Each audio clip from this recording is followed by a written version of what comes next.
Welcome to Around the Hearth, a Hearthstone podcast brought to you weekly.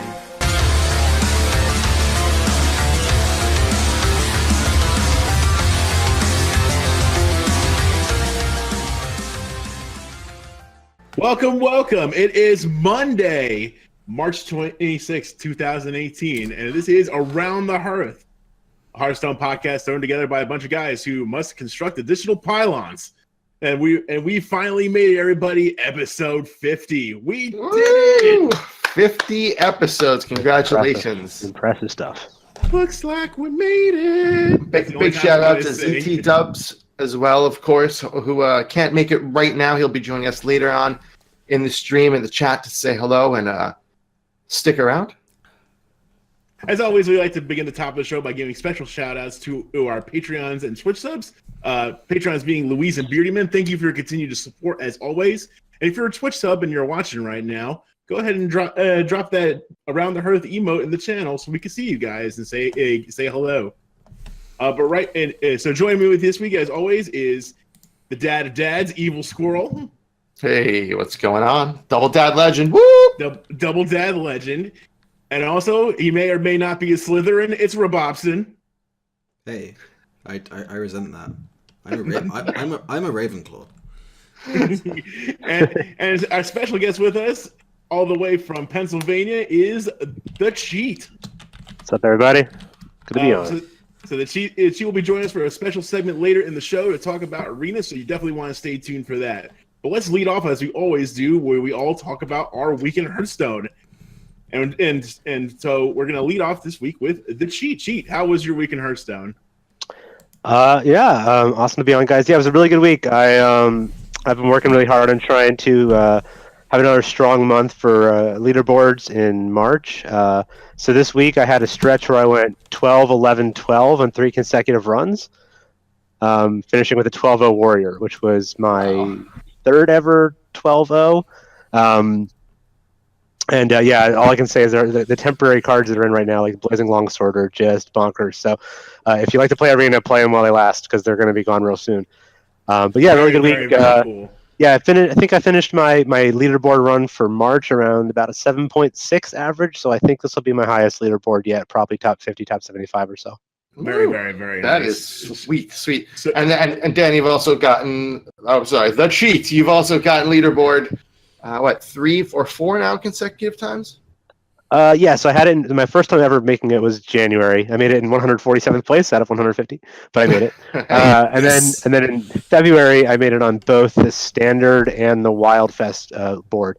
No one actually knows whether Blizzard's gonna what they're actually doing for March leaderboards. They haven't officially said, so we're assuming it's going to be the same as February. So there might be another Wildfest leaderboard, which I don't know if I'll make it. I didn't do quite as well in the first couple weeks of the month, but then there'll probably be a standard leaderboard as well. So we're all kind of waiting because Arena community never gets told anything, but we'll find out what happens quite soon. Yeah, super awesome. And again, thanks so much for being on. Squirrel, how was your week? My week's been fun. I've really had a lot of fun playing. Spiteful Priest has been my deck of choice for the week. It is a lot of fun. I love that tempo-y, just kind of like, it's curve stone, but it can definitely go RNG your way or RNG not your way. But it's Hearthstone. What can I say? I've had a lot of fun, and the mayor has made many appearances. Oh, nice. So you've been doing your card of the week homework. I didn't even need to add him to decks to make him appear because he just wanted to be a part of my week so much. He knew. Mayor Noggenfogger is a listener of the show, so yeah. Oh, wow. So that's been my focus for the week, and I've just had a lot of fun. Nice. Robobson, how has your week been? It's been good. I haven't played as much as I was before. I kind of just hit all the legends and just thought, nah, I'm done now. So I've been playing a lot more Wild. I think I got up to rank 3 in Wild. That was fast. Might go for number 4. Who knows? But I've been doing my Mayor Noggenfogger homework in Wild as well. I've been playing a very, very silly deck. and it's been pretty bad, quite honestly, but a lot of fun. Well, if you've smoked your way all the way to rank 3, it can't be that bad. I did kind of drop like 7 stars while I was doing my big Your homework, homework. So I'm no longer at rank 3. I'll probably just play some more Breakfast Paladin to get back up there. So if I did get my first Wild Legend, that'll be a nice way to cap off the season. I'm not. I'd say so. I don't think I'm gonna get any particularly high finishes on any of the standard legends because I haven't really played them for ages. And every time I log on to an account, I'm just like, oh, I've dropped another 1,000. Cool. Decay is real. So my week's been pretty slow as usual. I did do my Hearthstone homework for card of the week. I got a really funny deck too.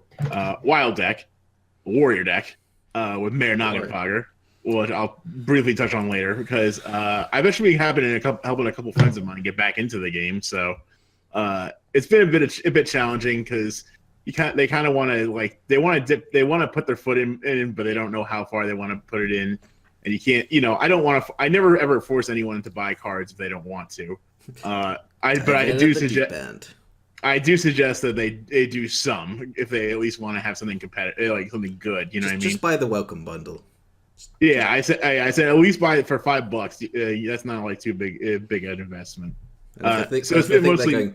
Wait, no, the Mammoth bundle has finished, hasn't it? The Mammoth bundle has finished, unfortunately, but the welcome bundle is always available. So I do suggest that, and I've been working with the two of them, and it's been pretty fun. Trying to convince the young lady why Mill Druid is not a good deck in Wild, but that's neither here nor there. But that was great. Mill Druid's great. You heard it here first on Around the Hearth. I love Mill Druid. Anyway, transitioning into the next segment. Now we're going to talk. We got a whole bunch of news to talk about. We're going to start with some game news. And this week, there was an announcement that unfortunately our friend the Enraged keyword is going away, but just the keyword.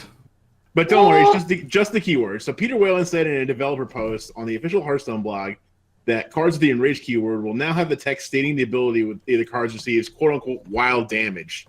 So basically, it's to make things less confusing because when you put too many keywords in the game, it makes it more confusing for people. So, and they're not really using the design space of Enraged too much, at least in the near future and right now. So that's why they're transitioning it out. And so cards like Raging Gorgon will now say +1 attack and Wind Fury wild damage, for example, as opposed to Enraged +1 attack and Wind Fury.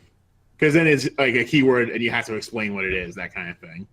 And what is the Enrage? What does Enrage mean? And then what does it do? You know what I mean? So it's easier to understand the game if there's kind of a less is more approach to it. I do wonder how they're going to word the Spiteful Smith card, because that one's a little goofy, because that one's it gives your weapon attack while the minion is enraged. Well, so that one's probably going to be a little. So it would probably be your weapon has +2 attack while this minion is damaged. Yeah, because we actually do see that one in the arena. So. Yeah. Wow, damage? I mean, I get it, and it's cool. And as long as they're not getting rid of the concept of enrage, then fine. They can call it. They can call it Whirling Gibble Master for all I care. Just as long as the mechanic stays, Yeah, they're just not. What? Sorry. I just want to hear that. I just want to hear that phrase at one more time. Whirling Gibble Master. The Whirling Gibble Master. Think of the little 1/1 gibberer. Barrel gibberer, right? Yeah. And think of him. Think of him really mad and spinning around like the Tasmanian devil. That's exactly what that was. Fair enough. So yeah, they haven't really used Enrage on I don't think any cards since Classic, since Goblins and Gnomes, matter of fact. So it's not surprising to see this. I think there was Whispers of the Old Gods, Bloodhoof Brave. You're right. So that was the last thing that was the last card to receive Enrage. So it's been a while. Yeah. 2 years. All right. In other news, we are tomorrow begins the Year of the Raven celebration. So starting tomorrow, March 27th, 2018, for those of you listening in the future, players will receive packs from one of the Year of the Raven standard sets for each time they complete a quest. So basically, what you want to make sure you do is have 2 quests bankrolled for tonight, so you can log in tomorrow and reap the rewards of your first 3 packs, and then a pack each day after that. Speak for yourself. I've already got it on 2 of my accounts. I've been getting some free packs. There you go. So is it just a random one from any of the? Yeah. So okay. you get a pack you can get a pack from either Knights, Kobolds, or Journey, I believe. And you can get some from the new set. Oh, nice. Oh, really? Okay. There you go. From what I saw, that there were specific days marked as days to give out the new set. I think it was like 4, 11. Yeah, I think there were like 13. 4 days. Yeah, Like so it sounds to me like in the data mining there are specific days that you'll get. So so if you do it every day, you'll be guaranteed to get like 4 packs, I think, of the new expansion. And the other days, it did say marked kobolds and catacombs, but I don't know until it's confirmed. I'm curious if it's just one random of the year. Maybe. Well, regardless, this is a good opportunity to get some free packs. So Free packs. Free packs are always welcome. And I'm really excited that they're doing more and more free pack promotions, frankly, because it's really good for people who are on a budget and still want to play the game the way it should be. You know what I mean? Yeah, That was at the Fire Festival. That was awesome with the double rewards and everything. That was fantastic. Oh, that was great. Yeah. I wouldn't be surprised if that happens again. That would be all right. Ideal. So now, transitioning from game news, we have quite a bit of expansion news today, and we're going to take it over to Squirrel, and he's going to talk to you all about all this great stuff happening in the Witchwood. Have you guys heard there's a new expansion coming out? No. Yeah. Let me tell you something. It's going to be scary. And that's what they said today as the developer, Peter Whalen, met with Frodan and revealed in approximately a 1 hour long stream 8 new cards today. Or was it 8 new cards today or 10 new cards today? 10. 10 today. 10, yes. So we have a lot to talk about, but the overwhelming idea was that there's lots of interesting, cool things coming. Spooky, scary skeletons. So let us take a look at the first card. Now, this card was actually released. There were 2 cards released later in the week, last week, during a different Hearthstone little mini reveal when talking about the set. The first of these was Warpath. Warpath is a 2-mana warrior card. It is common, and it is Echo. Deal 1 damage to all minions. So it is Whirlwind with Echo. Whirlwind with Echo. And this could be pretty nasty. Well, let's take it to TheCheat for his first impression on this card. Yeah, I mean, I love this card. I think this is like a card that actually could keep Warrior relevant in Arena for sure. After they lose the Blazing Longsword from the temporary event, this card is just going to allow Warrior to do things like Warlock does with Defile, because the way that you'll be able to use this to like play it once, do a trade, play something else, like trade again, do another echo of this thing, hit face. I mean, you'll be able to like do things really cleverly around taunts. It's actually gonna be like a good skill check card because you're gonna be able to do some really clever things with it, but you're gonna have to really think through how you're gonna sequence each trade, each hit.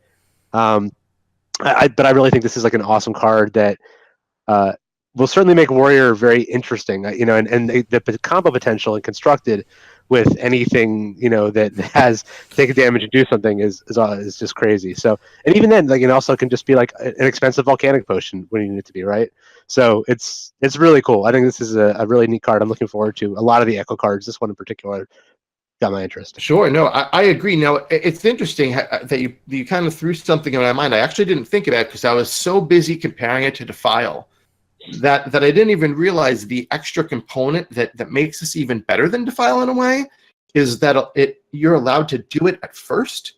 You can play it once, twice, whatever your game plan is, and then you can make trades. And you can do other things before setting it off again. And that's pretty sick. Yeah. It's About it's some definitely a thoughts. skill check card. I love it. Well, I mean, so we've had the arena man from the constructed man. It's definitely a pretty good card, but the fact that the probably best card to go with this, Sleep with the Fishes, is rotating out, does make this card a fair bit worse. And I think that's one of my main concerns. Just the fact that a lot of the ways of interacting with damaged minions are going, and Warrior is going to be in a little bit of a weird place. Although it looks like we'll see some more Warrior tools, so this one could just be another fairly versatile way of removing quite small boards for Warrior. So Sure. there is promise here. There is promise. It's not the kind of card which is going to propel any kind of slow warrior archetype to being remotely viable, but it's probably a card which would be in any archetype should one somehow materialize. Absolutely, I agree. And one of the things that we were talking about when we were looking back on the last expansion and when we were revealing cards is that we were giving cards lower ratings because at the time during reveals we didn't have the bigger picture of pieces that it could go with. And I think that this is going to be a piece to another set or another part, and I think that we might be surprised at how good this turns out to be because of that. And DS Adam, what do you think? Can I just this card has a lot of potential because of especially because of combo pieces and synergies. Acolyte playing plus this is automatic draw 3, pretty much automatically draw 3 cards. Turn 3 Acolyte, For turn 4 9 mana. Yes. No, I'm saying if Acolyte has something to trade with or at least bump, then you can get 3 cards off this. Oh wait, there was one thing I just thought about. If I'm assuming that all these aggressive paladins are going to be sticking around for some time, and this is a really good card when it comes to divine shields. Because you get it. Because you eliminate the shield, then get it back, and then deal with all the start dealing damage to the minion. Yeah, Finally, things don't have to die. Finally, Warrior has a way of dealing with Righteous Protector that doesn't suck. Also, this combo as well with Rotface. I think TheCheat mentioned that before the show. I think that's really cool. That's optimistic, I might say. So moving on now to the second card that was revealed in this small stream at the end of last week. We have a 3-mana rogue card, and it's called Face Collector. It is legendary, and it reads Echo, Battle Cry, add a random legendary minion to your hand, and it is 2 health to attack. So it's a 3-mana 2/2, which is okay. Yes, a little understated, obviously, but to add a random legendary minion to your hand with Echo is pretty amazing. 3 mana. What do you guys think? Add Lorewalker Cho to your hand. Hey, Lorewalker Cho getting free spells or cheap spells is always good in a rogue deck, right? Yeah. I mean, I think this guy's okay. Do I think he's going to make any kind of rogue build? No. No. Do I think he's fun? Yeah, he's fun. That's for sure. This is the kind of random effect that I like rogue having. Not Swashbuckler. Don't have a good body with a powerful effect attached. Have a weak body with a very high variance effect attached. Then that's I wonder how often this guy Face Collector will give you another Face Collector that's not the echoed one. Could be. It will happen. Yeah, it will. You'll see it posted on Reddit day one. So, I mean, technically you have infinite value. You could just keep Face Collecting into Face Collectors. Well, you can do it 3 times. So 3 mana, right, 2 twos. And then just keep getting Face Collectors as your card. But yeah, I mean, but then you could always Shadow Step, which reduces the cost by 2. So you could do 3 mana, 1 mana, 3 mana, 1 mana.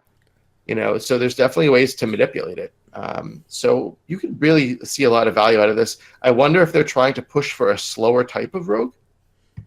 As usual. They always push for control archetypes and decks that don't have them. As they do almost every expansion, they're trying to push some kind of slow rogue.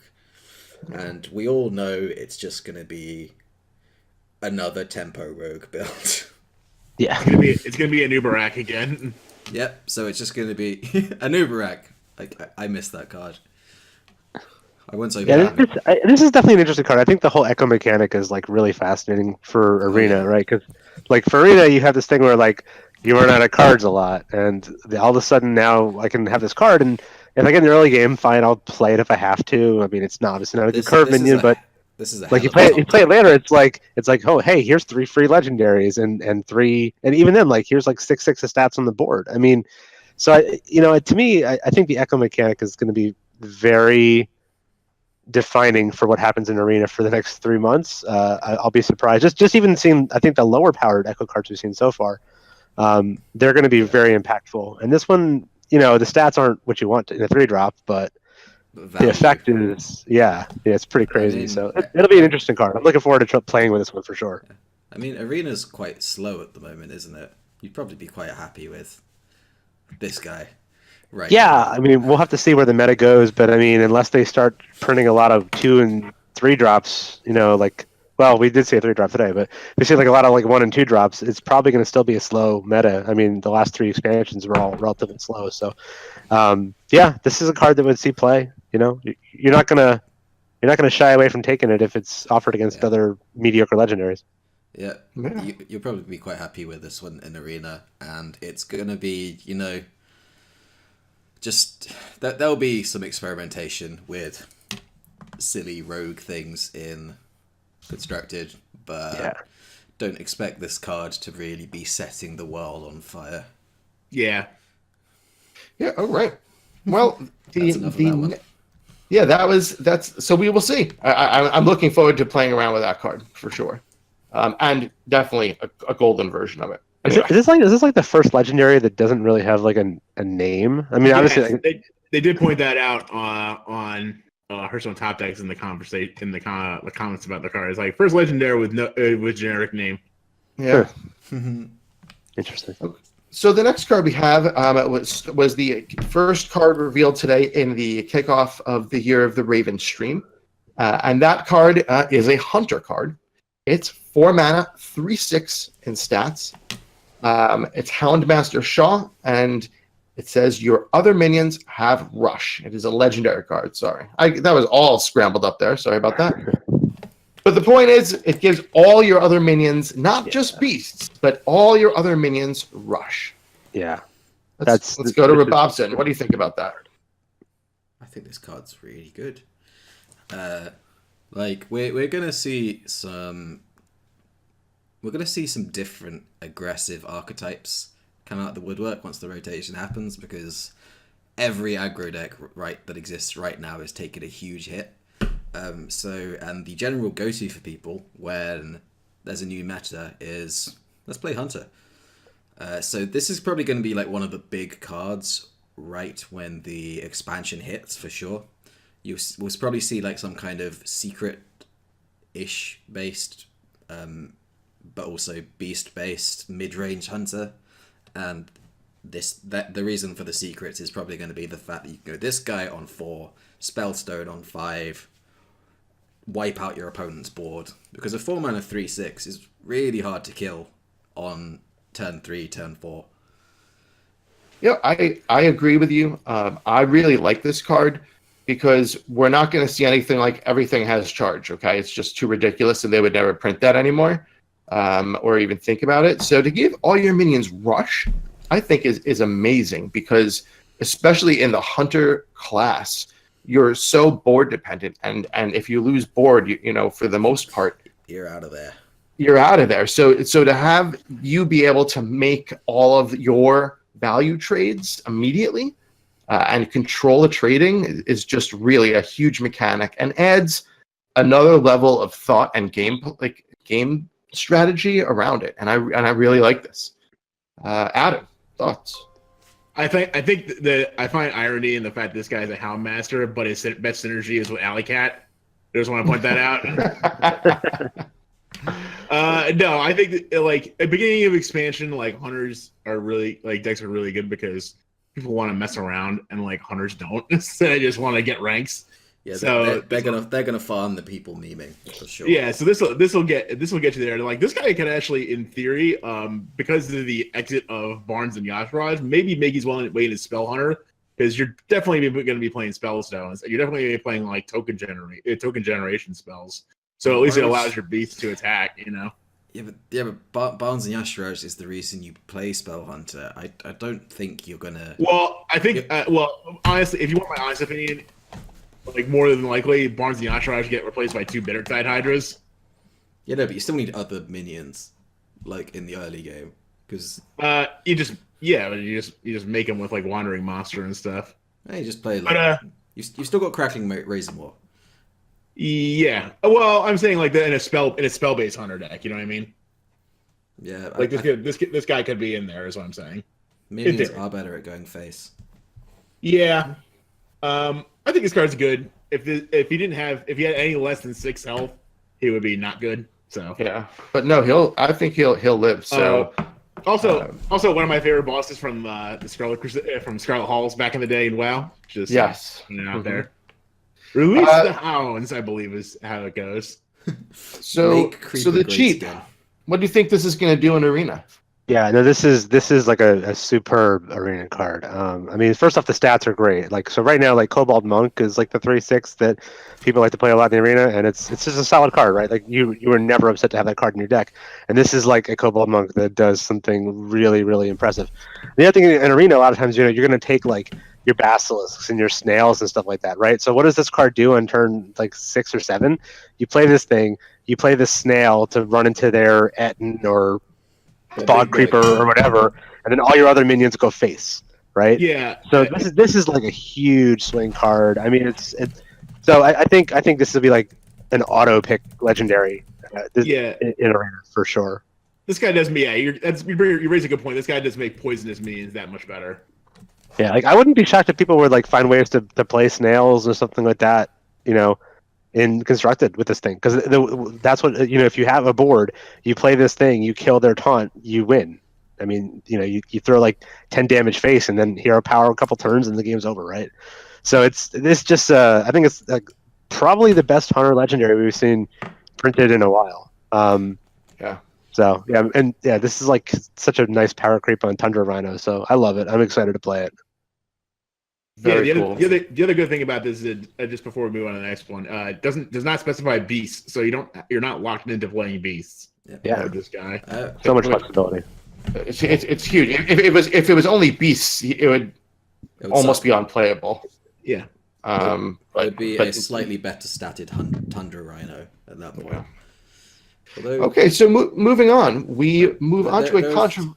There's one thing thing we don't know about we don't know how this interacts with minions which actually have charge, which comes first in order of precedence, because there is the possibility that this minion actually stops charge minions from being able to go face, and I'd quite like to know how that interaction works. Yeah, that'd be interesting to see. I wouldn't expect though. I mean, I feel like it would just give them rush also, which effectively does nothing, right? But rush would stop the charge minions from being able to hit your opponent in the face, and I think that would be quite funny for a hunter if you had a minion which stopped your minions from hitting people in the face. I guess we'll have to wait until Toast makes a video. Yeah, Toast will start the experimentation. I'm sure it's on his list already. Also, the other interesting note is this is one of the heroes from Monster Hunt. Yep. They did mention that Hound Master Sha is one of the heroes you'll be able to select in Monster Hunt. Yeah, because all 4 heroes from Monster Hunt are playable cards, and this is the first one of them that we've seen. But let's move on to the next card. The next card's been a little controversial because some people think that it's really, really good. Some people don't. This card is called the Rotten Apple Bomb. It is neutral. It's a 5-mana, 4/5 common that reads Taunt, Death Rattle, restore 4 health to your hero. People really think this is that good? I don't understand why it's bad. Yeah. No, Okay, it is fully solid. It's nothing better than solid. What's like really good about this? It's sure, really solid. I like that. Like Tar Creeper is really solid. Like that's what I think this card is. It's really solid. Not nearly as good it's a as Tar nice Creeper. it's a nice defensive option. Sure, you'd probably be like quite happy to You'd probably be quite happy to draft this one in like Arena. Yeah, this is a card that's like printed for Arena. You know, it's like the bruiser kind of guy. I mean, with a little bit less of an upside, right? It's like a pretty just an average card. I don't expect anyone in Constructed will ever play it. I'll occasionally have it in an Arena deck and won't be upset about it. But it's not. Yeah, it's really nothing special. I'm surprised it's controversial. Especially It's neutral healing. Yeah, but it's not very good neutral healing. Yeah, Well, it's Yep. decent. It's not instantaneous healing, and anything which is not instantaneous healing has always been really bad. Just funny note. This guy came to the party and Nazoth already left. Unfortunately for this guy. Exactly. If Nazoth was around, this guy would get played a Oh, lot. But yeah, that actually would have been nice in that. I guess. Yeah, I mean, I don't think it's anything like Tar Creeper. Tar Creeper. Again, I don't see anything wrong with this card, but it's not like bust down the doors. Got to make sure I got 2 of these, kind of thing, like a bone mare kind of thing. Like if you want, if you're looking to go super defensive and quite a minion based deck, this could possibly nudge out Saronite Chain Gang. But that's like as far as I could see it going in Constructed, and even that's kind of a push. Saronite's pretty good. Yeah. This is also kind of good, but this is not gonna reshape the meta. Probably not. I don't think so, but I think it's a solid card. Yeah. I think it's a solid card. Real quick from the chat before we move on to our next card, EK Designer on twitch.tv/Around the Hearth, you can join us live in the chat on every Monday, says they compared this card to Sledge Belcher and said it was better than Belcher, which is, I'm sorry, it's clearly not. Yeah. No. Who's been saying that? They said it on the stream. Who is the they? And what are they? Who is this mystery they? Why are they saying these things? What are they doing? Have they ever played Sludge Belcher before? I guess not. One attack and gaining 4 health is not equivalent to another whole body. Or anywhere near with more as good. taunt. Yeah. With more taunt. They have to play cards like this to make Arena players, have something to pick for our, random non-premium spots. That's fine. This is a good card. Maybe Brad did. This is like a good solid 6 out of 10 card. Yeah, the rest of you guys can just forget about this for 4 months, and I'll be playing it in Arena. It's cool. Yeah, for sure. yeah. All right, very cool. Okay, so we will move on to the next card. The next card is a Druid card, keeping in theme with the haunted trees and things like that in the creepy woods. We have the Witchwood Apple. It's a common card, 2 mana, add 3 2/2 trance to your hand. Robobson, you're laughing. Why is that? This card's so bad. Why does this exist? Oh, they get this new they're pushing this archetype, right? Like the big hand druid, right? Is that what this is called? I don't know. I mean, it's hard to say because big hand druid is already very much a thing. It's called playing ultimate infestation in your decks. That's big hand druid. Yeah, I guess they push it as unless aggro druid is making a resurgence. Big hand aggro druid. What big hand aggro druid with mountain giant?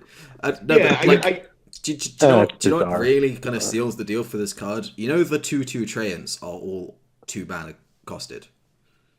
Well, yeah. But if they were 1 mana 2/2s, then that might be something viable for every treant. Well, every train's a 2 mana 2/2. It's kind of like if you play the game. It's been a recurring thing, but 1 mana 2/2s might make this card even worth a damn. But 2 mana. Yeah, that actually would be okay. Yeah. Two mana add 3 2 mana 2/2s with no effect to your hand is so staggeringly bad.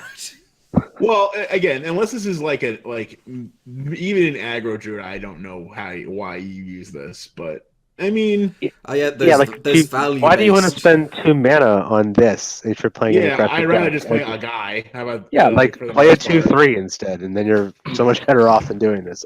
Yeah, Play Living Mana. It's clearly a better card, and it puts stuff on the board rather than in your hand, which you then have to play for another 6 mana. yeah. Like, Well, they weren't going to put it on the board. That's force of nature. The only time that this becomes good in like a token druid type situation would be like if you top decked it later on in the game. You know, in that type of situation, a lot of times like you have like one card in your hand and like not much on the board. You know, this could let you kind of play some stuff, I guess, maybe. Maybe, unless there's like a hidden treant archetype we don't know about. No, but if you're fully off the board and you're playing a token druid, you're dead. Yeah. There's no point in prolonging the inevitable at that point. 6/6 on the board is probably not going to save you. Yeah. Right, but why? But why would we mention the big hand druid archetype? That's not really a thing. Squirrel, maybe our next card can shed some light on that. So our next card is also a druid card. It is called the Whispering Woods. It's a 4 mana spell that reads, summon a 1/1 wisp for each card in your hand. So as for Peter Whalen pointed out, you can summon 7 1/1s, and you'll have a 4 mana 7 worth of stats. Which dies to every AoE. I mean, I guess like there's some version of the world where you like play the apple card and you make a big hand, and then you play like some wisps and you like mark it.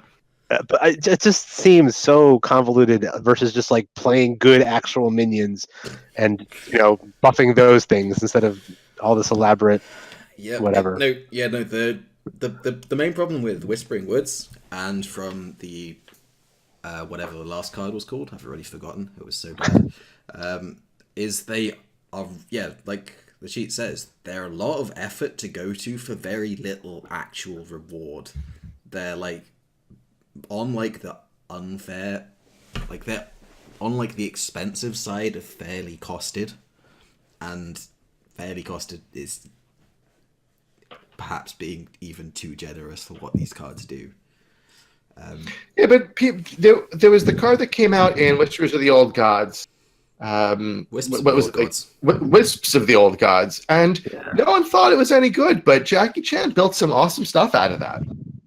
Well, yeah, but that's Jackie Chan, right? But he could. But it also had an find a effect way. that was like it could be a buff. It wasn't just make a bunch of wisps, right? I mean, so it was. I mean, I think when you had to play that card for wisps, you were like, well, that's never good, but I'll do it, right? It was like, okay. Yeah.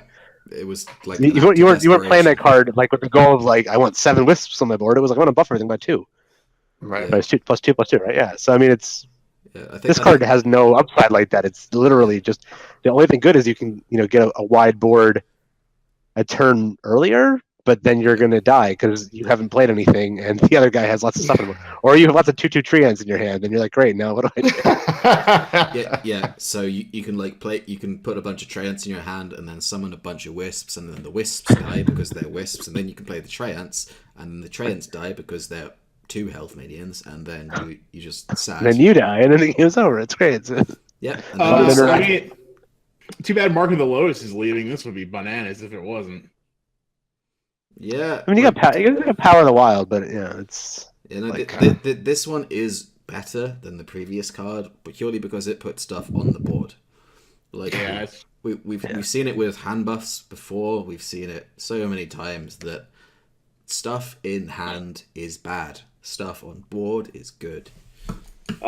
So let's. Oh, I'm sorry. Go ahead, Adam. I think the only other thing I was gonna say is this makes Sea Giant look really good in Druid. That's about it, though. Yeah. Oh yeah. Well, you got the Sea Giants, you got the Mountain Giants to go with the big hand thing. Maybe Giants Druid is a thing, or maybe you just go in wild and you just play Naga Sea Witch. Yeah, you can just play Naga Sea Witch. That usually works out better. So let's go from 2 pretty bad cards to a card that I think is actually a potential to be a 5-star card.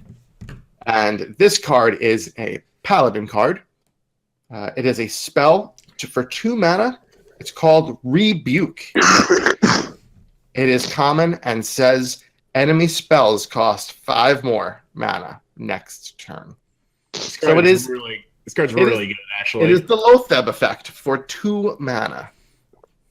When you would pay the same thing, for the 5/5 body shot, good, but Lotheb was meant for this effect, and now you can have 2 of them in your deck. TheCheat, let's get your arena views on this before we get back into constructed. I mean, I think in general, so there's definitely like a take on Paladin that you do where, you do like the dude synergy thing and you get like stand against darkness. So like I could sort of see it like as a card you would take if you had like stand, because you could play stand and then you play this, so they can't just Stand's rotating. Oh, okay. Well, this basically replaced stand in that deck in a way. Yeah. So I guess I don't know. Even then, like I feel like it's like too wonky for arena. I mean, I think it's a great effect, obviously, for constructed, but for arena, like I feel like this is going to be kind of a lower quality card. Obviously, you're going to want to play it when you have like a wide board and you can't buff the board on the current turn, but like you want to play, I don't know, like a Light Fuse Stegodon or something the next turn, whatever. You do like a Vine Cleaver equipped or something. But it's just like a lot of machination that I don't think is going to make that big of a deal for arena. Constructed, I look at this card and go, wow, this is going to be really, really cool to like, protect your combo stuff you're trying to do. But I don't think you're going to see it as a big arena card. Bobson, thoughts? Yeah, well, like what I get from what TheCheat's saying is it's a card which relies on, it's like really synergistic. You need to have a really specific deck setup for this card to work, and that's something which you can't really do in arena very often, but it is generally something you can do when you build a deck and construct it. So on that front, like I still am quite on the fence about this card. I think there are decks which this is a card which will be tried out in like aggressive paladins for sure, but it might turn out. It depends on what kind of a meta we find ourselves in. Like we're in quite an aggressive meta right now, so this card would not make the cut as like paladin decks stand right now because the meta is too aggressive. So this card would be a dead card in your hand in a lot of like aggro mirrors. But if it comes into like a slow meta, this card would suddenly become really good in the same way that Lotheb was. But this card is obviously nowhere near as good as Lotheb. I think it's just because you don't get a 5/5 with it, but yeah, I mean, the 5/5 is a really important part of Lotheb. Yeah, it is. But you make a good point. Just as far like this is more of a tech card. Yeah, I'll just give you 2 reasons why. I'll give you 3 reasons why. 7 mana Defile, 9 mana Hellfire, unplayable Twisting Nether. I mean, Twisting Nether is not a card that ever gets played anymore. Unplayable. No, I'm just saying you cannot pay for those cards. Is what I'm saying. Unplayable Spreading Plague. Yeah. How about that? Yeah.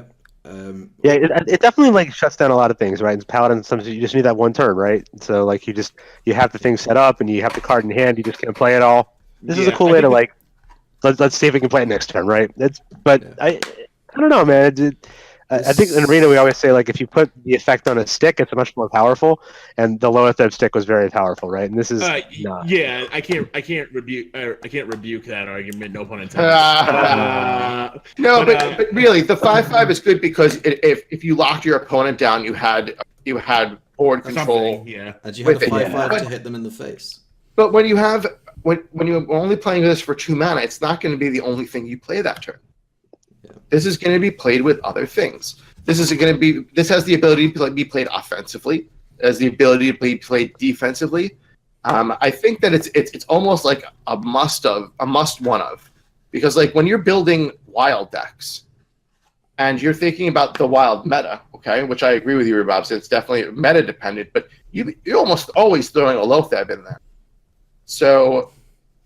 I think Rebuke would take that place, and I think this is a very powerful card. And I don't think this is ever taking the place of Lotheb. No, definitely not. Not in wild, at least. Not in wild, but I think in standard this could have a spot for 2 years. The way I'm kind of envisioning the standard meta shaking out post rotation so far is like we're fairly sure that Q block is still going to be the thing to beat the like big daddy of standard constructed, and the way you need to build decks, aggressive decks to beat Warlock, is you need to go like hyper fast and kill them by turn 5 or 6.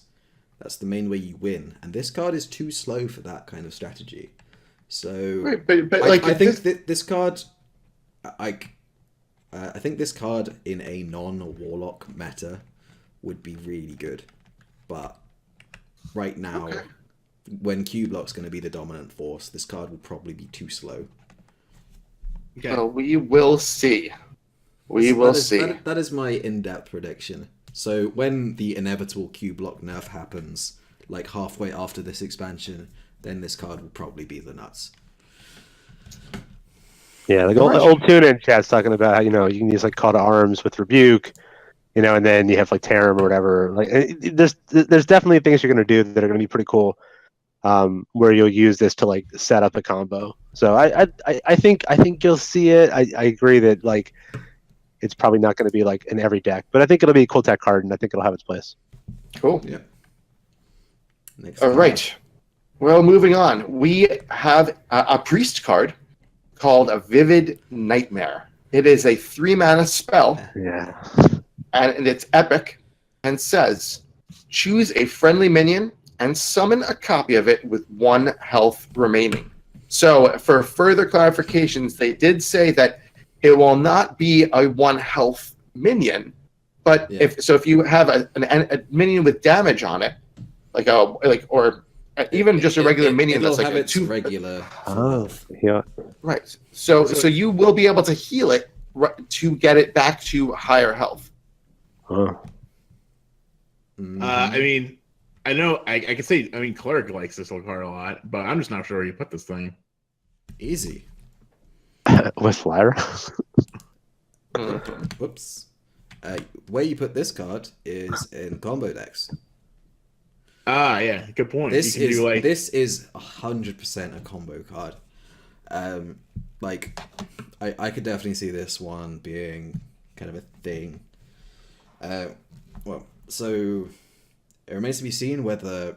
So if Priest gets some board clears of any variety, then there's a possibility that Big Priest could survive just without the Barnes high roll stuff, just as a kind of control combo deck, and it instead relies on the Malygos, Prophet Velen, Mind Blast ridiculousness. And in that kind of deck, Vivid Nightmare is a 3-mana Prophet Velen or a 3-mana Malygos. Like you play, say, Eternal Servitude to resurrect Malygos, then you Vivid Nightmare Malygos, and then you Mind Blast for 15, and then a Holy Smite for another 12. That is an OTK. Like it.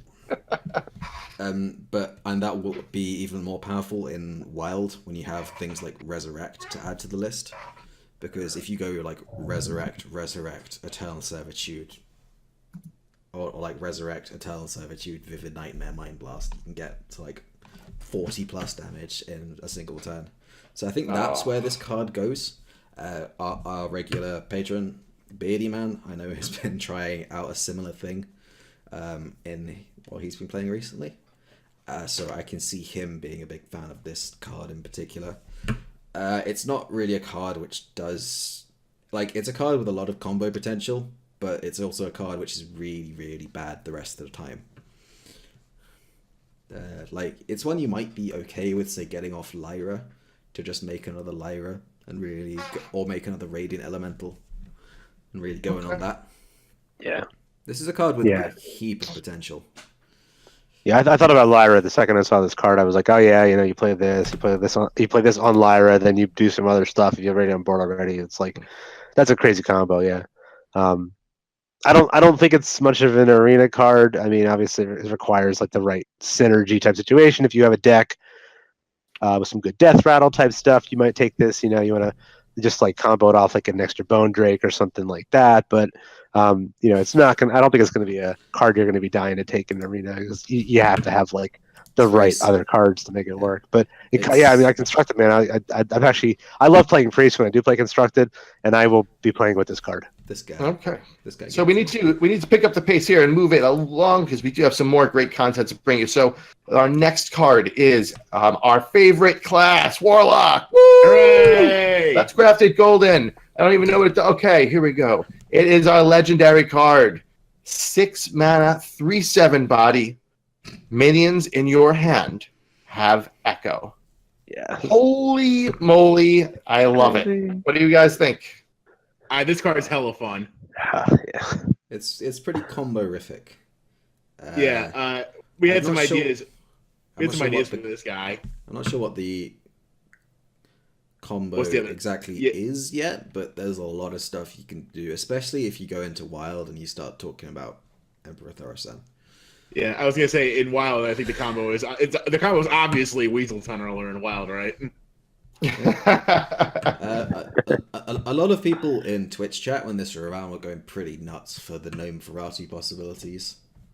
Oh yeah, oh my god, that's rough. Wow. Oh, that's Yeah, that sounds this thing lives- mean. If this thing lives one turn, constructed, arena, whatever, you are going to do crazy things with it. So. Yeah, this is an insta-kill card just because it can... Yeah. This is a card it's really hard to evaluate right now because there are so many like possibilities with that effect that it's hard to evaluate. Because like someone will come up with something absolutely nuts with this effect at some point. We just don't know when. I guess my only question is, if you do this and then like you Doomguard, do you get the echoed copy first and then discard, or you discard and get the echoed copy? According to Peter Whalen from the reveal today, he said that the way that it should go is the battle cry on the Doomguard would trigger, and then you would get the echo copy. So if you technically only had a Doomguard in your hand, you would be able to play 2 Doom cards in one turn. Well, it'd have to be turn 10, but still. Right. So long as it was turn 10. That's pretty cool, though. So, yes, so that's pretty cool. You can so, do it and then do it institute it next time. Yeah, super awesome. We all know we're gonna have a ton of fun with this. So we all know that Squirrel's gonna craft the day 1 golden. Probably. And I'm so gonna let's make move. a silly. He actually should this time, though. Yes. Let's The last one I chickened out on, but this one I might go for. So we're going to move on to our next card, which is something that has not been done yet. It's Cool. It is a neutral card. It is a 3 mana, 3/4 stats, aka Spider Tank. Mm-hmm. This one is called Nightmare Amalgam, and it is an all class. And it says this is an elemental at the same time, yeah. Elemental, mech, demon, murloc, dragon, beast, pirate, and totem. Holy moly! Hilarious. This card is hilarious. Yeah, that's like something. when the art for this came up on the screen, I was watching the card reveal stream with some people earlier, and we all just died laughing. This is the best artwork in Hearthstone. Agreed. It just looks so funny, and you know what the funniest thing about this card is? It dies to all crabs? Yeah, it dies to every tech card. Everything. Dies to Hungry Crab, Galactic Crawler, and Dragon Slayer. It's a fun card. It's funny. TheCheat, do you think this has any arena relevance? Well, you know what? It's a 3 mana 3/4, right? So it does. It absolutely Spider does. Tank was always pretty good, right? But here's the thing, man. This card has so much downside because of the fact that it's going to die to Dragon Slayer, it's going to die to Galactic Crawler. Even Hungry Crab, even when you see that. So it's like, I think it's a card that people are going to take because they're going to have to. It's a pretty, but man, you're going to lose games. You're just, and when you have that kind of early tempo thing like that, you're done. So like people right now are really like wary on like Hoarding Dragon, the 4 mana 5/6 that gives the opponent 2 coins. It's a Dragon Slayer. And this is like the same kind of thing. Like the downside, I guess, is maybe a little bit less bad because your opponent doesn't get coins too. But still, it's wary. I don't know about this one. I mean, I'll be playing with it, but I'll lose games and be very upset about it too. Lose Cool. to Hungry Crab. All right, so let's. Yeah, all the menagerie cards left way too soon for this guy. Yes. Yeah. So let's move on now. We have 2 more cards to talk about today. So let's start with the Witch's Apprentice. The Witch's Apprentice is a shaman card, 1 mana, 0/1, common, and reads taunt, battle cry, add a random shaman spell to your hand. So you're getting the good old hexed frog with a little bit of magic to it. With Babbling Book. Yeah, I like it. I think it's going to be a fun card for shaman. I went on Twitter earlier today and saw Amnesiac was instantly triggered when they showed this card. Yeah, he was like, Hearthstone, why are you doing this to me? Yeah. I like it. I think it's cool. I think there's going to be a lot of things that people can play around with, but I don't think this is going to be meta breaking. Do you guys? No, Yeah. I mean you can whiff and get shaman's spells you don't want. Which is most And there's a lot of really bad ones. Yeah, like Totemic Might. Just saying. Cryostasis. Cryostasis is Yeah. a good one. Primal, yeah, some probably just it's just even in arena is like I mean this is I feel like it's significantly worse than a lot of the other similar 1 mana type things. I mean I guess the taunt is kind of cool, right? So it's But somewhat zero useful, attack's but pretty bad. it's maybe it's stall a turn, YOLO off a lava burst or whatever. So Yeah, if you would you take a Goldshire Footman over this? Yes. Maybe. Probably. Depends. Most 100%. decks. There's still some shaman cards that are good, and considering that we haven't seen any shaman spells revealed, it's not uncertain that there's not a bad pool of shaman cards, but there are ones that are really good. They need to include, they need to release about 20 good shaman spells for the shaman pool to be good on average. Oh, on average, yeah. Because most shaman spells they're either just like straight up bad, they're Expensive. highly situational, they're very situational. quite expensive, or you might just get something like ice fishing. Nice. It's true. Ice fishing, primal talismans, cryostasis, avalanche, totemic might, wind fury. Pretty much it, right? There's a Yeah. lot of There's a lot of bad stuff. So shaman cards. Yeah. Healing So- rain. and There's so many things. You're just like, all right, wait. Like I didn't really want that, and now I had to play a 1 mana 0/1 to get it. Yeah, and playing from a constructed perspective, this card is so bad. yeah, like- you want to be doing something else on 1 besides playing this. Who wants a 1 mana 0/1 in their constructed deck? Probably nobody. Literally nobody. Like, if you have ever considered it, just don't. Well, it hurts the Devolve pool. Yeah. Anyway, And the let's ball's move rotating on. anyway. So, whenever you have a Witch's Apprentice, you must have a witch, and we're in a really, really scary woods. So the hero card has been officially revealed. The only hero card of the set is a shaman hero card, Hagatha the Witch, of course, legendary, 8 mana, add 5 armor to your hero, with a battle cry of deal 3 damage to all minions, which is a pretty awesome battle cry for a hero card.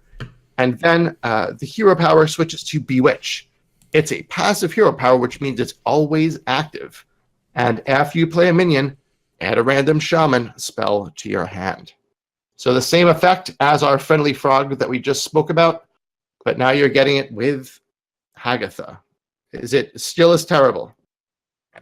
Adam. Yes. Maybe. I mean, at least it's kind of like adds the text on to every minion, add a random shaman spell to your hand, so now you have all Witches Apprentices. So at least you get good value out of it.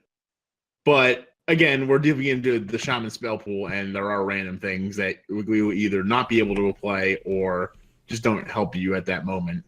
But I mean, I can see this get. I honestly, I think this card has more chance of being played than Witch Apprentice. Frankly, Oh it yeah. is. You could It is a definitely little say bit.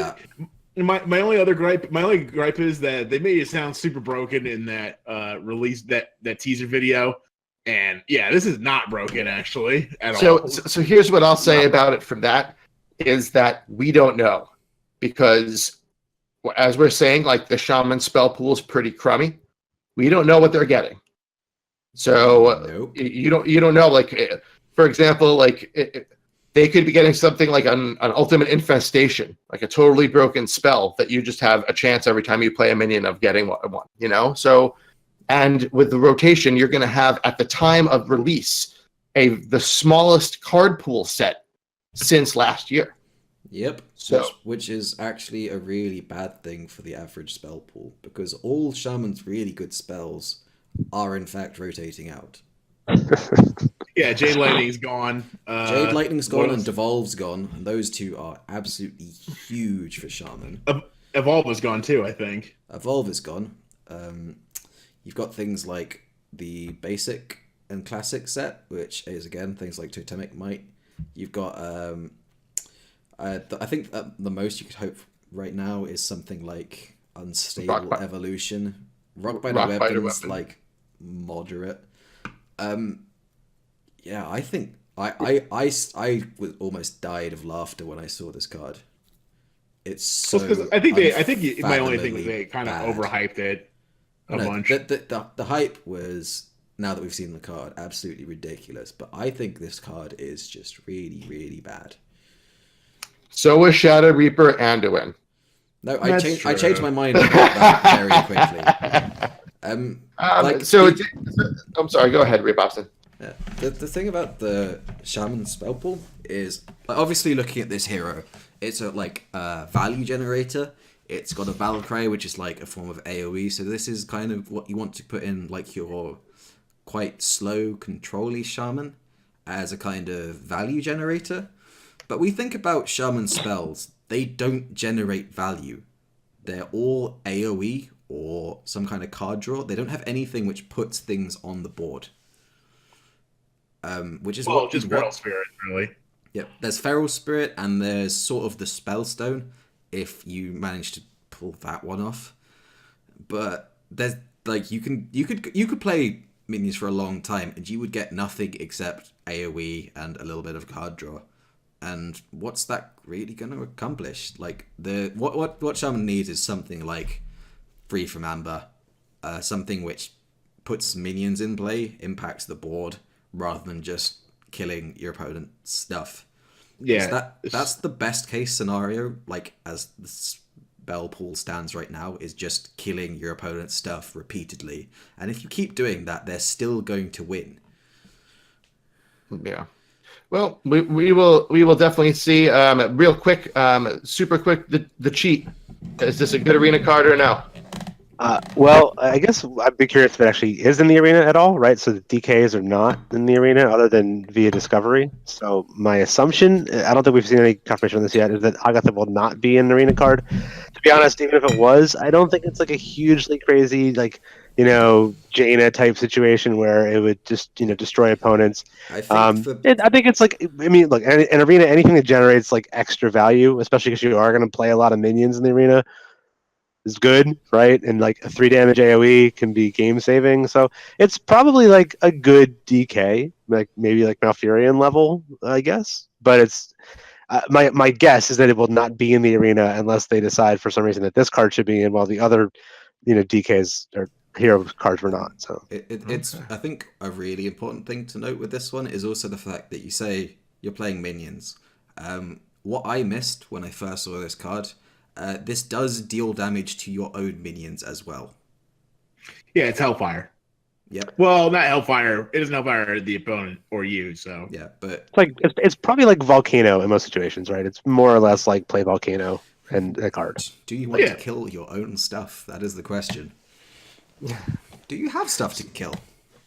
If you don't, that's okay then. Yeah. Anyway. So thanks everyone for joining us for that section of the card reviews. Next week we will have more card reviews as they are revealed The dates, times, and names of the card reveals leading to the expansion release can be found. We'll post the link in our show notes, and they're available on the official Hearthstone website. There was also this week a Hearthside chat with Peter Whalen regarding the keyword echo. The interesting things they had to say about it was that when the Witchwood was originally called the Murder on the Gilnean Express, and it had two different keywords, investigate and ghostly. Investigate allowed you to build a murderer minion that would basically allow you to build via multiple discoveries that could add divine shield or other things like that. Ghostly literally meant discard at the end of your turn. So it was later decided that ghostly cards that you got to play multiple times in a turn were the most fun when they were playing, because they want you to be having fun. And so ghostly became echo. There was also a mechanic that they did some playtesting on that allowed the player to discover a card, and if the opponent could guess the card from the choice of 3, they got it too. That's a really cool idea, and I hope it does make its way back. It would be fun if maybe just one card, almost like a Curious Glimmerroot or something like that, had that one mechanic. I think it would be pretty fun. Yeah. So that's all we have as far as the Witchwood expansion. So let's send it on over to our man on the beat, Reed Bobson, for a little bit of tournament news. Yep. So this weekend was the end of the HCT tour stops for another season. It's the last one before we're going to be seeing all the playoffs start in just a few weeks, when everyone who's qualified via all these tour stops will be playing against each other in some fantastic action to see who is going to the... Is it Spring Championships? It's the one coming Technically winner, I think. Yeah, I think I've kind of lost track of the naming convention that they have in place since the whole kind of switching I think my things. role is... Yeah, I think the rule is just one season back from what it is currently. Yeah, so maybe winter. But yeah. So what took place on this weekend was HCT Oslo in Norway. A lot of pro players complaining about just how expensive everything in Norway is, because if you ever been to Norway, it's over like $10 for a beer. So don't go there if you want to make any money. That's insane. That's like I'm fairly sure it's gaming prices. I'm fairly sure it's actually more than that. I think one of my friends once went to Norway and it was like 16 or something. Yikes. Yeah. So what happened then? It was a Italian player called, I think, Turner, beat a Czech player called Faley in the grand final. Turner, that was his first ever kind of major tournament win. So it was pretty cool to see that. But the final, I'm sad to say, was a little bit of a blowout so far as these things go. So Faley quickly took a 1-0 lead. And then Turner counter-queued with, because it was last hero standing, Turner counter-queued with his Spell Hunter. In the first game with Spell Hunter, he drew Barnes on turn 6. Directly after his opponent had used both his Twilight Acolytes. So that was bad news bears for Faley. The second game, Turner got to play Barnes on turn 3 against a Murloc Paladin, and then again on turn 6 against a Secret Mage. So it was a lot of Yashiraj. Turner was like the king of drawing Barnes in that game. It was the Barnes show, pretty much. Yeah, Barnes just won the entire grand final, and personally, I hate to see that. It's a stupid card, stupidly designed, and it just won a match for just because a player drew Barnes. Like he won HCT Oslo because he drew Barnes. Like he was a player who'd played incredibly well all tournament. But he won that match just because he managed to draw a card in a match 3 times in a row. Well, it's not to discredit that Turner's a good player. No, Turner was a good player. Turner was sick in the entire tournament. I don't want to discredit that at all. Faley was also a pretty fantastic player. It's just, kind of it just makes you think competitive Hearthstone is going to be so much better without Barnes. It's just such a stupid card. But yep, so that is the end of HCT tour stops for another season.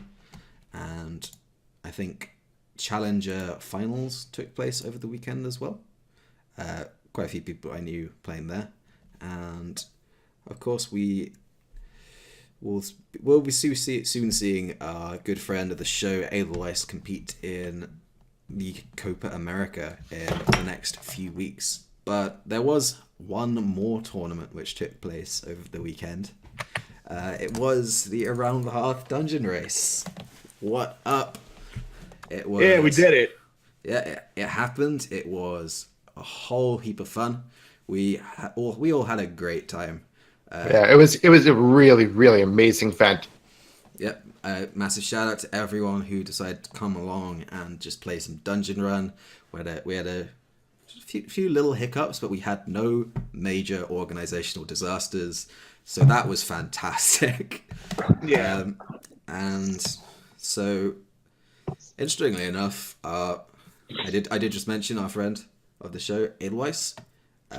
Edelweiss came second in the entire tournament. So shout out to... It was close. It was pretty close, though. Yeah, it was.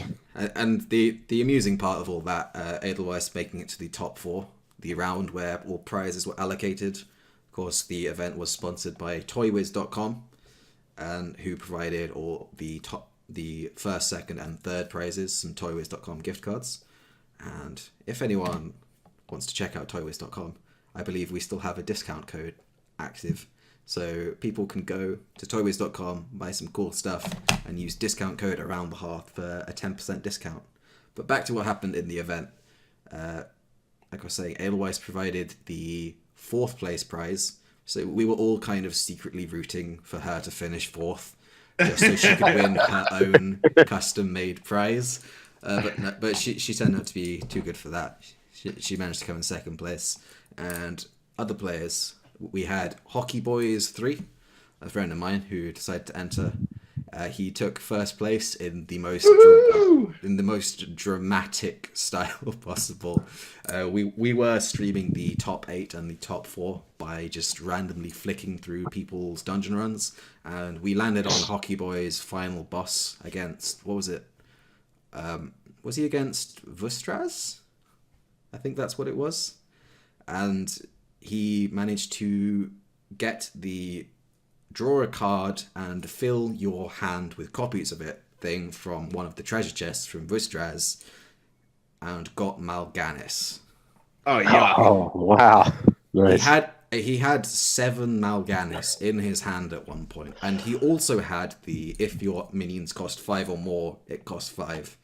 So he had to play 2 Mal'Ganis a turn, is what you're saying. 2 Mal'Ganis a turn, and obviously he had played something like Corrupting Mist to destroy all the treasure chests in one go, which meant that he was taking a lot of damage from Vustraz's hero power.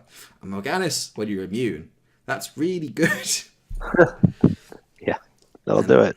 Yep. And then the other 2 players which we had in the top 4, they also deserve a shout out. They were Pasha and Danger Vipe, 2 players who just found us somewhere on the internet, perhaps on Reddit, decided to come check it out. So big shout out to those guys. And it was such a huge success. I think we're definitely going to be putting on something very similar for Monster Hunt when it comes out. So you should all keep your eyes and ears peeled for that one. Actually, real quick funny story. I met Danger Vipe because I was playing him on the Wild Ladder. And we just had this crazy back and forth game. And I wound up winning. But I friended him not to be a jerk, but when you just that was good game. That was awesome. Like an awesome game, and he totally felt the same, and we just totally talked and hit it off, and so he's a cool guy. So I'm really glad he made it to the top 4 as well. Yeah, I love it when that happens, when you just add something just like, man, that was sweet. But so that is it for tournament news. Let's hit up some Tavern Brawl. DS Adam, what you got for us? All right. Well, I got really excited about this Tavern Brawl because this was called Portals to Another Dimension. It's a StarCraft-themed brawl in celebration of the 20th anniversary of StarCraft, which happened last week.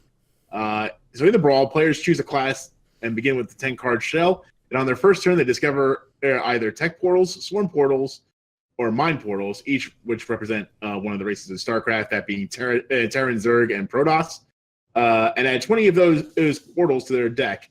The portals cost 1 mana, and add a card to your hand and it reduces cost by 3. So they're kind of like unstable portals, but they have a smaller range of cards that they can get, and they can get more than just minions. So for example, so the tech portals, from what I played, give you mostly mechs and mech synergies. Swarm portals give you various beasts and bugs and such. So it was a little weird. And then the mind portal, which I thought was the most interesting one, but not the most clear, would give you some powerful spells and minions revolving around spells, or any minions who resemble some Protoss, I guess. I don't really know. But I played StarCraft before, and I guess they're kind of like reaching, but like I commend them for like at least being creative about it. So first and foremost, let's just, as is with Tavern Brawls, and obviously Tavern Brawls are for fun first and foremost. RNG is never more apparent than its brawl. It is like the unstable portal brawl. Sometimes you roll well, sometimes you don't.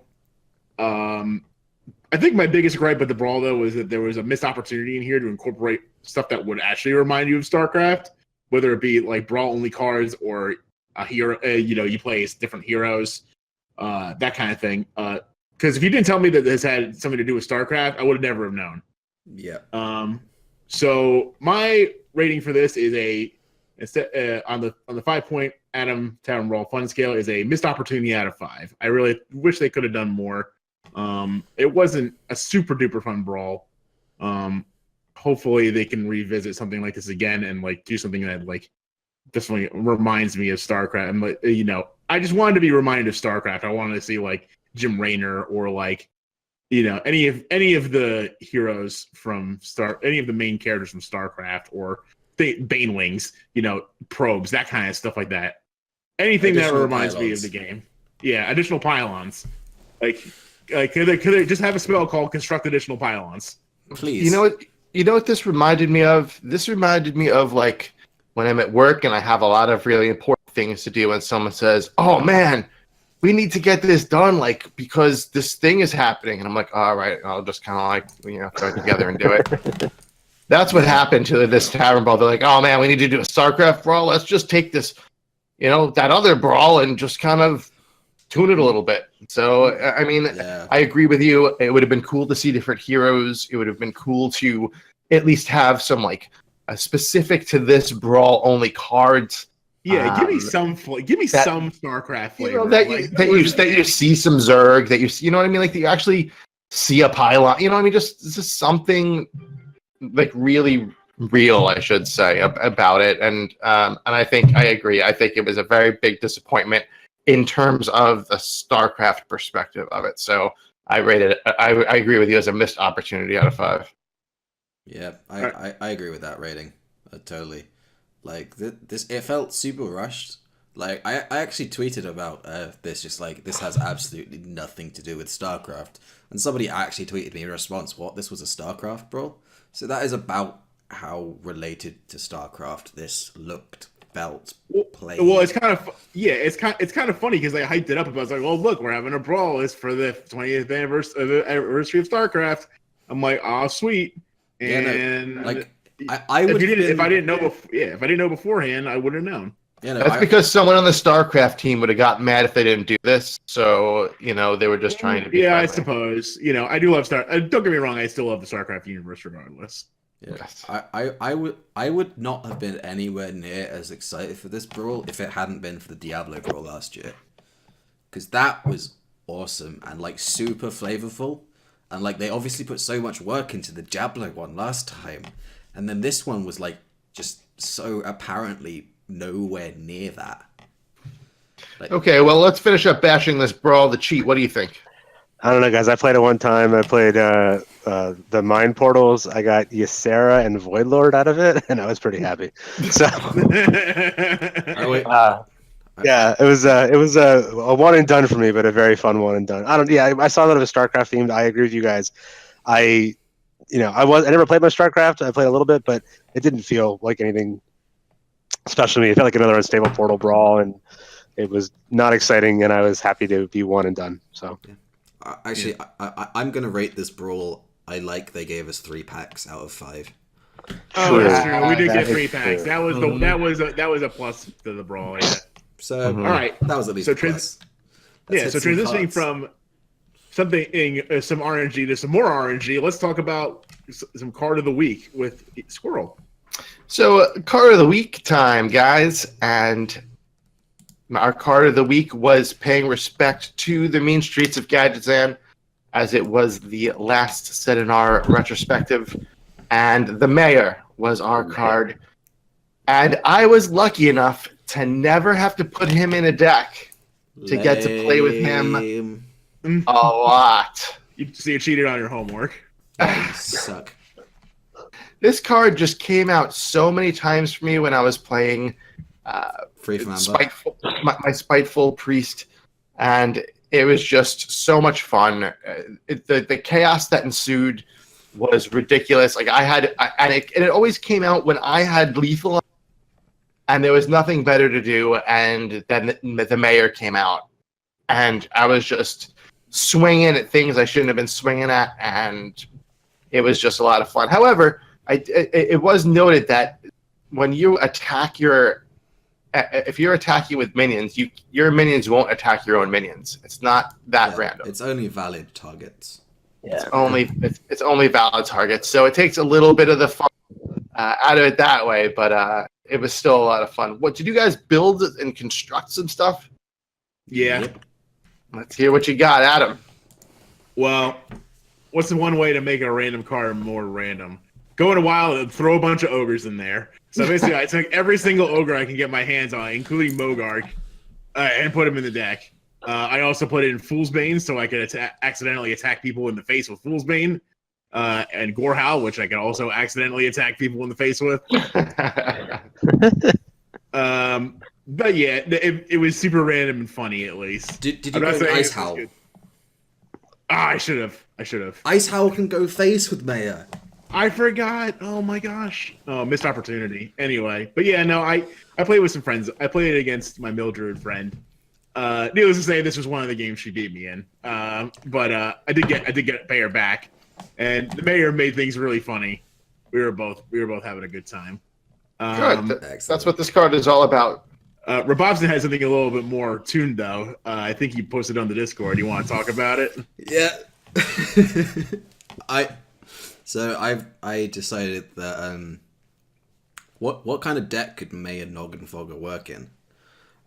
So maybe a kind of deck where the win condition is one where you don't have to target anything. Say Mind Blast. And what's good with Mind Blast, you may ask? Velen, Malygos. So you can put those guys in a wild big priest, because if you play Mayor, then there's a good chance that your opponent's aggro deck is just going to attack their stuff into your obsidian statues. So my idea was kind of put Mayor into like a big priest shell with like Velen, Malygos, some Mind Blasts, some Spirit Lashes, the odd Light Bomb. I took out the good cards like Yasharaj and Ragnaros to be able to put this stuff in. So it's not a good deck by any means, but I had a couple of pretty hilarious moments with Mayor Noggenfogger, where my opponent was just kind of like, what are you doing? Why is this card there?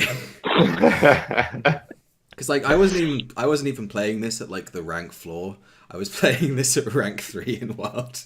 So I was playing against people who were playing just proper aggro dude paladin. They were just like, this guy's playing Mayor Noggenfogger. What else is coming? It's just like, what is happening? That's great. TheCheat, do you have any shenanigans with Noggenfogger? The only shenanigans I have with this card was I remember when you and I were doing the card opening at the bar for when the set came out, that I kept opening this card like 3 times, and I was like, why is this thing coming into my collection? No, I mean the Noggenfogger. So I've had once or twice like the crazy arena thing. There was one arena game where I literally had Noggenfogger down and like not from random effect or something. and I managed to hit face with like a Fool's Bane, to get a lethal when I had no other business winning that game, and it was like, all right, cool. Like, but yeah, that's that card is very fun when it comes out. It usually leads to like a lot of entertainment value at least.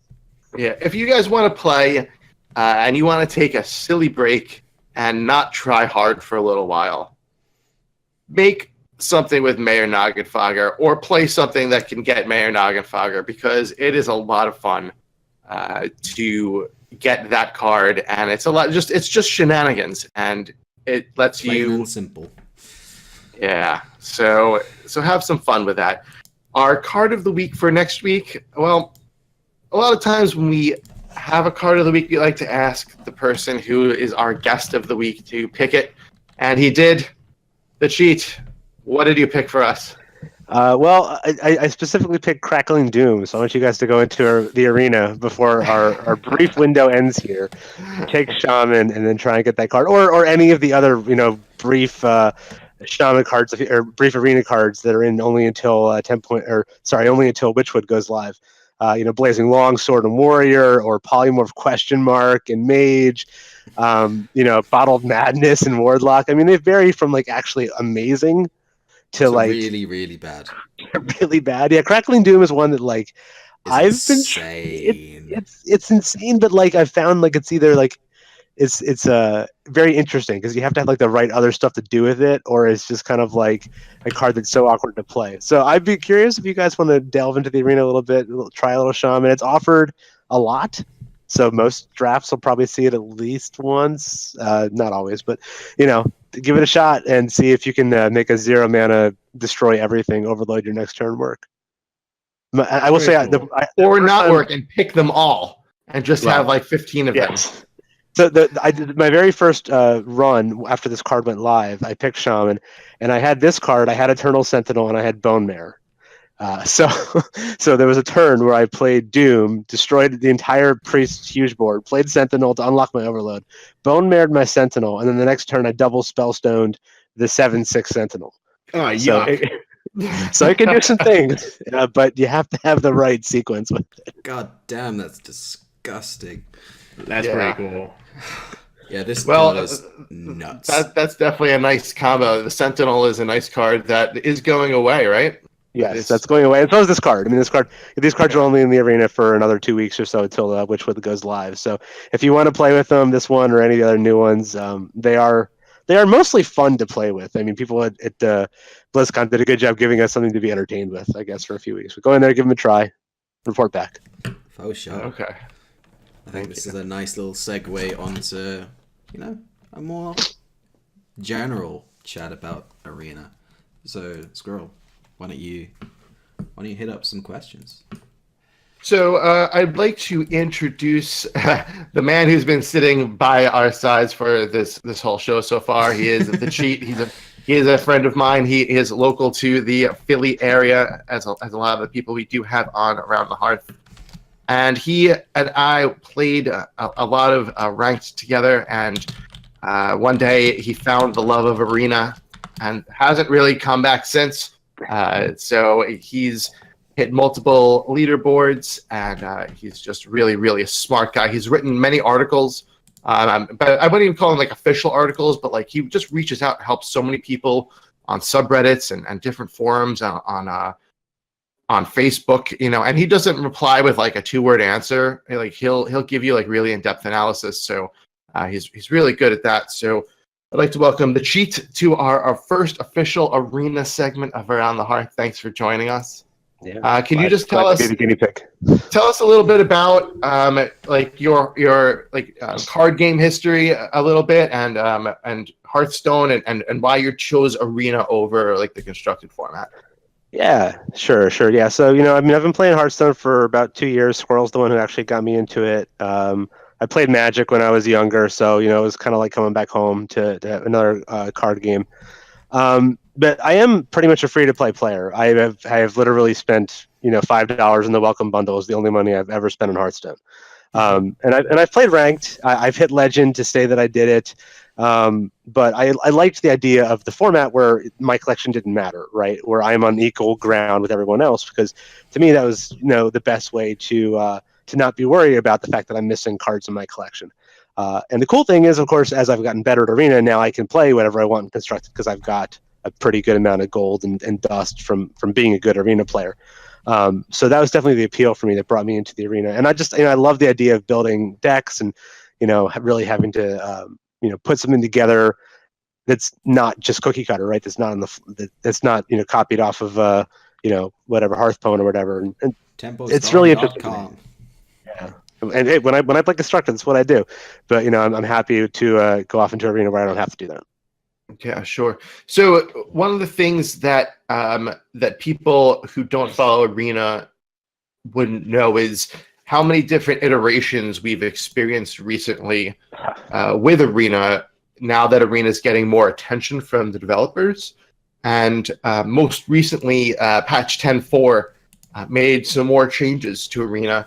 That they were quick to do some things about. So do you want to tell us what's going on now with Arena since 10.4 has dropped and kind of what's going on there?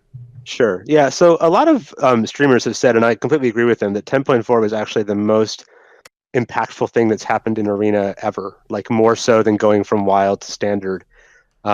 It's really, really changed things. So we're, as Arena players, it's interesting because right now we're kind of in that standard lull, for Constructed, where it's we're all kind of just waiting for Witchwood to hit, but it's sort of boring because we all know what the decks are. In Arena, this is the most interesting, most dynamic time we've had in a long time, because everything really changed. So the big change in 10.4 is that we went in a draft. The old drafting system was you were offered 3 cards of comparable rarity, and then you picked the one you liked. With the new system, it's really 3 cards of comparable quality, with Blizzard attempting fairly well to bucket the cards into similar qualities. So before you'd see the Wisp and a Murloc Raider and a Bone Mare, and it doesn't take rocket science to be hey, I picked the Bone Mare, right? Now when you see Bone Mare, it's Bone Mare against Primordial Drake against Flame Strike, and now all of a sudden it's wow, which of these 3 amazing super powerful cards is right for me and right for my deck? So that's really the big change, and it's not just the premium picks that are similar, but all the picks are similar, right? So if you have 3 bad cards, it's well, which of these 3 terrible cards is right for my deck? So that's really the big change. Drafting has been much more interesting. I will say when it first went live, it was a bit of a train wreck because the legendary offering rates were through the roof, and the premium pack offering. So you were playing Arena, it was it was every deck had 4 legendaries, and Only you played 4? Well, at least, and that's at the low end, and you played Paladin, you had 4 steeds. It was very broken, and that lasted only about 2 weeks though. The cool thing is Team 5 has been much more responsive. They've been able to change things relatively quickly. So yeah, about 2 weeks afterwards, they made some adjustments to, hey, we made this less stupid for Arena players, and now it's actually great. I actually really like it. I think the format we're in now, the power level feels about right. The class balance is pretty good. The temporary cards kind of swing things a little bit in weird directions. Warrior is overpowered because of the temporary card. Shaman's overpowered partly because of the temporary card. But I think overall they've actually gotten a really good place.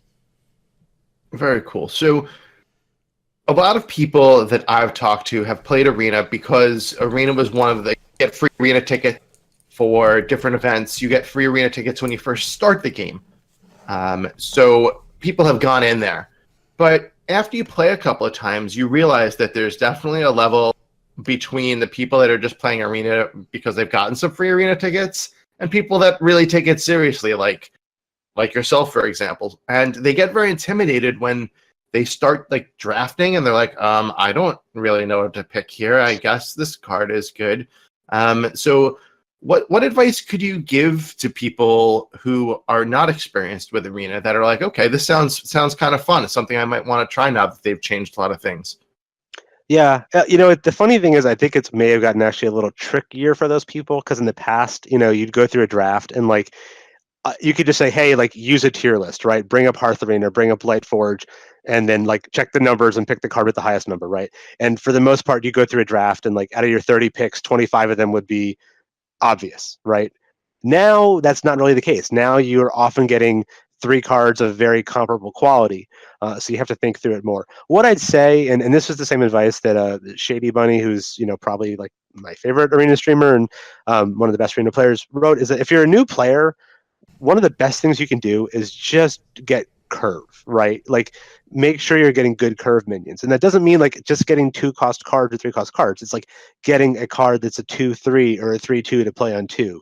Getting a 4/3 or a 3/4 to play on 3, getting those cards that have a lot of stats for their mana cost. And that's what you generally want to do, because even if you don't do anything else, if you can just simply get, like having 1 or 2 drops and like 5 or 6 3 drops and 4 or 5 4 drops, you're going to be able to just win like the 3 games you need to like earn your money back and, make the value back a lot of the time by just simply curving. So when you're new, one of the best things you can do is like, don't get tricky. Don't try and do synergy stuff. Don't try and do control stuff. Look for cards that give you good stats for the cost.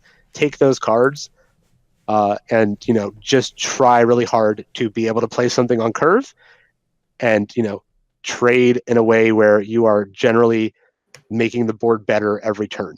And that's, it sounds like, oh, that's, not that hard. It really is not that hard to do, especially right now in a very slow meta. When I have a draft that's not going well, I'll just buckle down on some cheap cards and I will curve people out and I'll still pull off 5 or 6 wins out of a terrible deck just by simply getting that little bit of advantage on turn 1, 2, 3, 4, snowballing it off and often winning a game that way. Sweet. Very cool. So what would be then some of the biggest areas to focus then? Like, because people, you talk about curves and tempo and trading. So those are for people who are just trying to get in. But when you start moving on and you realize, okay, I'm pulling 3 wins off now. I'm kind of need to like, I've plateaued there. I want to start moving into the next type of bracket. Where would they go then? Yeah, so I think with 10.4, one of the things that you actually want to try and do is really understand the bucket system. So the way that Blizzard has done it is essentially they've divided the cards into like a premium bucket and a good bucket and an average bucket and a bad bucket. And when you get a pack of cards offered to you, it's going to be 3 cards out of the bucket. And understanding what are the cards that you're likely going to see as premiums and like understand what you're going to see as average cards and kind of being able to like shape your draft around what you're going to expect is actually really, really valuable. If anyone really wants to, you can go on Reddit, like right now, one of the top posts in the Arena subreddit by Taro469, who's one of the most brilliant Arena guys out there, is actually a link to a spreadsheet that has what he believes is the buckets for every single class. And it's a really good resource if you're drafting, right, to understand like how is this divided. And there's certain cards like Bone Drake for some reason is like in the average bucket. So you can often kind of expect that you're going to get a couple dragons because Bone Drake is not rated that highly for some reason. Despite being an absolutely insane card. Yeah, exactly. Like last night I drafted Bone Drake because it was up against a hoarding dragon and like, like a rummaging kobold or something. I'm like, oh, okay, like why is this here? But I'll take it, I'll right? take it. Yeah. So understanding that kind of stuff is actually really important for the drafting perspective. From a gameplay perspective, I think the mulligan is a huge part for me when I went from like, just starting to get into like really getting better. Understanding like you don't just keep a card because it has a 2 on it, right? Sometimes you really got to think like, what do I want to do my first couple of turns? What does my deck look like? Do I have enough cheap cards that I want to mulligan super aggressively for, a 1 and a 2? Or am I happy in my deck because that's more of a control deck, keeping a 3 and a 4? Or, and oftentimes, do I just keep like a Flame Strike or do I keep a Primordial Drake because, I'm playing a slower style deck and I'm going to need that swing. And I keep the card to give me that swing and make sure that if I fall behind, I'm going to be able to recover. Sure. So I think that's really important. And then the last part I'd say is starting to understand about how to like playing around certain cards. If you're a new player, I'd say just play your game. And like if the other guy does AoE and you lose, like it happens. Like you're learning. But when you're into that kind of middle bracket of like I'm going to try to go like 4, 5, 6 wins, starting to think, okay, like my opponent is going into turn 6 and he's a mage. If he blizzards, what's going to happen to me, right? Or if it's a priest and he's going to Fellfire, Dragonfire, or Priest or Warlock, like how do I make sure that I have a card that survives this situation, Death Rattle or a high elf minion, so that I'm not totally off the board if they have that nasty card. So really, or not overplaying into Psychic Scream on 7 for a priest, that kind of stuff. So that's really important about getting to that next stage. You're not always reading your opponent's hand at that level, but you're at least knowing what are the big bomb cards that could come. And if they come, how do I have durability against that situation? Sure. So then once you've sat there, you've played a lot of Arena, you're like, I'm getting pretty good at this. I really like it, but I want to live the Arena dream. I want to go in. I want to be able to not have my tickets cost me a penny because I want to make more money and get packs and do all that stuff. I want to get to that legend level, a leaderboard level, in the Arena. What then would you have to really refine? Yeah. So I mean, look, this is obviously still a work in progress even for me. I mean, I'm still trying to get to the point where I'm, always infinite instead of like borderline infinite. But yeah, I think to me, like what it's really been is really thinking about adjusting based on the meta, right? So right now we are in a relatively slow meta. So you can often get away with not having any 2-drops in your deck. It's not that crazy. You can very well just take 3s and 4s and be fine, right? If you're a good player and you understand how to play from behind, because you're gonna fall behind, right? But if you have powerful 4s, then you're behind on 2, but then you come back by turn 5 or 6 with a couple good trades and that kind of stuff. So being able to understand how to play from behind and how to like draft those slow decks and play through, in a situation where many times you're okay because your opponent's going to pass 2 as well, right? Another one is when you're recognizing situations you're in, when you have to like play to win instead of playing to lose more slowly, right? Yeah. So oftentimes you're in a bad spot, right? But you can still win the game somehow, right? So it's like, what do I do to turn this potential loss into a win? So it's a case where like, do I trade my whole board into that taunt, or do I play my own really big taunt, knowing that if my opponent has any kind of removal, he's going to remove it and kill me. But if he doesn't have removal, then maybe I do my taunt and then I do something else and then I win, right? I know that I've got a volcano in my deck, and if I just got to stall it out for 2 more turns and maybe draw it, that kind of stuff. So it's understanding when you can't do certain things if you want to win a game, but you can simply identify that this is the way I win. There was a game I won on Hunter a while ago where I was in a terrible situation, and my opponent was at like 25 health, and he had some big minions on the board, and I had that 8/2 stealth Sabertooth thing on my board, and I'm like, well, like I could trade, but I'm gonna lose if I do that. And I literally hit him in the face, and then like I top decked a kill command, and I top decked something else, and I managed to win the game on like 1 hit on 1 HP. I have to recognize when there's times where I'm like, there's no points for losing slowly, right? So if I don't go all in now, I will 100% lose. But if I do this like full aggressive approach, there's like a 3% chance, and sometimes you just got to play for that. And you got to play to the outs. That's exactly like constructed. Like if you're in a bad spot, sometimes you just gotta go. You gotta play to your exact out, regardless of how improbable it is, and just really hope that you get it. And that's why. And when you do, it feels so good.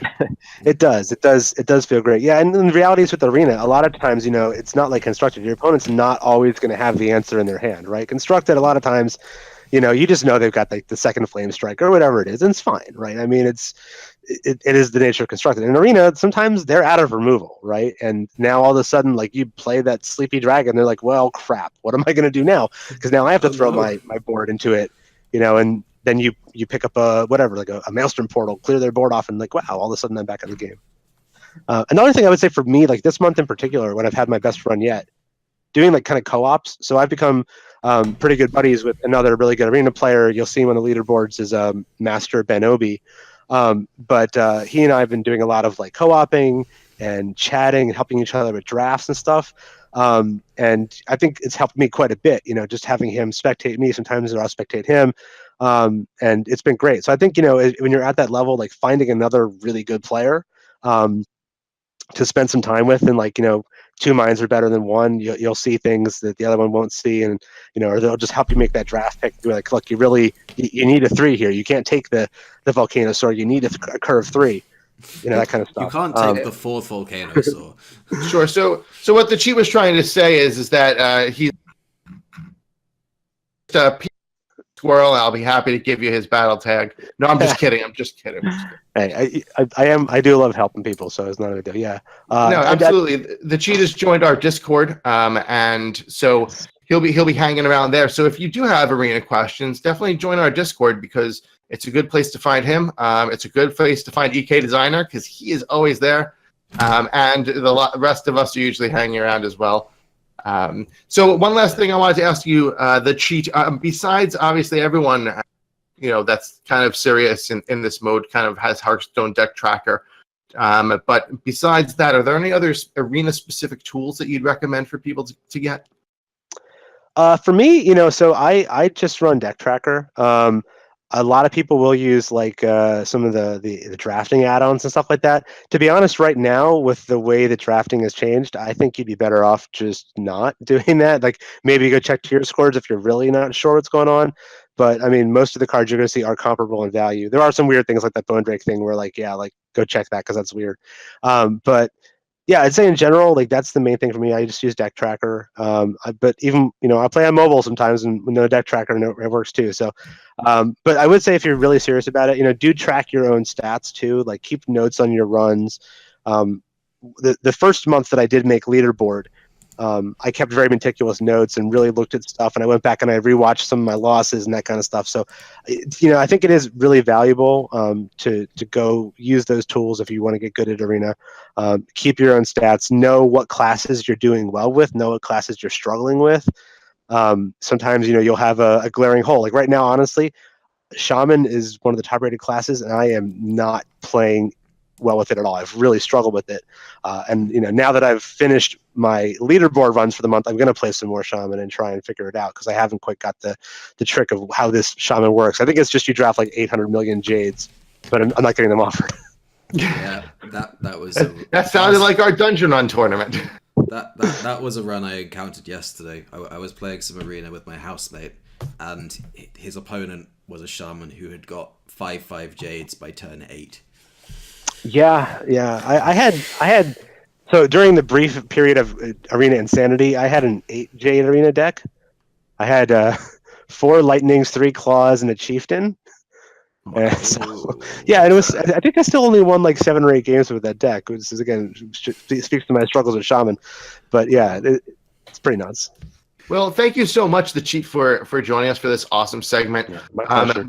We'd love to have you back another time to, after Witchwood, and that meta has kind of settled down a little bit to see what you think and see how that's changed things up a bit, especially with rotation happening as well. Yeah, awesome. Looking forward to coming back, and hopefully Witchwood will be it will be a whole new world for Arena. The rotation's going to be pretty crazy. A lot of things that have been Arena stalwarts for a long time are going to be gone, and it's going to be a big change for all of us. Awesome.